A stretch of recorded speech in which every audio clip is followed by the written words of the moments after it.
4,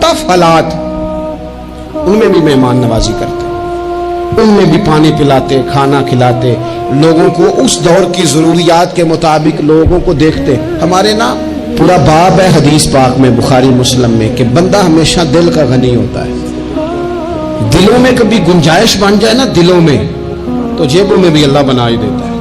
اپنے دلوں میں گنجائش بنائیں لوگوں کے لیے، اپنی طبیعتوں میں گنجائش۔ ہماری طبیعتوں میں گنجائش نہیں ہوتی، اللہ تعالیٰ بعض بندوں کو نواز دیتا ہے، انہیں چاہیے کہ وہ گنجائش رکھے، کشادہ کریں اپنے دل کو، سینے کو۔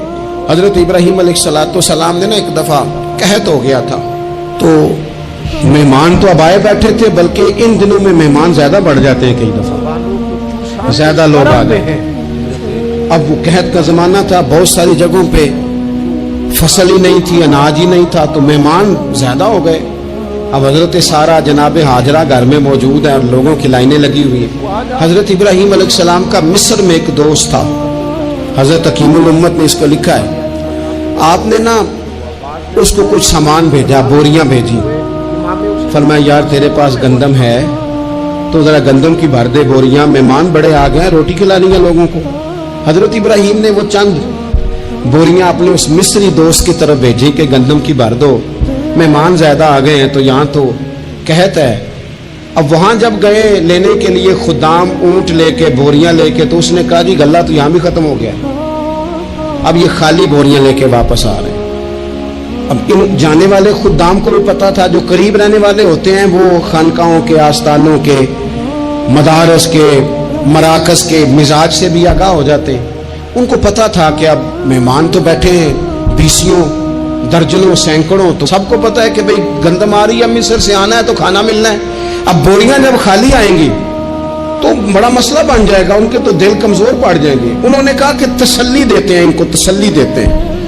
رستے میں نا کچھ ریت بوریوں میں بھر لی تاکہ فوری طور پہ دیکھنے والے پریشان نہ ہوں، ریت بھر کے لے جاتے ہیں اور پھر جا کے آرام سے رکھ دیں گے۔ پھر حضرت ابراہیم سے گزارش کریں گے، غلہ نہیں ملا، وہ ایک خوبصورت سا آواز کریں گے، لوگوں کو دلوں کو تسلی ہو جائے گی اور پھر اگلا بندوبست کر لیں۔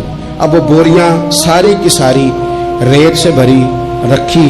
حضرت مفتی احمد یار خان صاحب رحمۃ اللہ علیہ نے لکھا ہے کہ وہ بوریاں لا کے جب لوگوں نے آتے دیکھی بوریاں، تو طبیعت لوگوں کی کئی دنوں کا کھانا نہیں کھایا تھا، حشاش بشاش ہو گئی، بچے بوڑھے بیمار سبھی کے دل تسلی میں آ گئے کہ آج کھانا ملے گا۔ بوریاں کونے میں رکھ دیں۔ حضرت ابراہیم آرام فرما تھے کہیں یا کسی ذکر و فکر کی مصروفیت میں مشغول تھے، ظاہراً انہیں بتایا نہ گیا۔ اب وہ جہاں گندم رکھی جاتی تھی وہاں جا کے وہ ریت کی بوریاں رکھ دیں۔ وہ خدام وہاں سے ہٹ گئے چونکہ وہ گھر کا حصہ تھا۔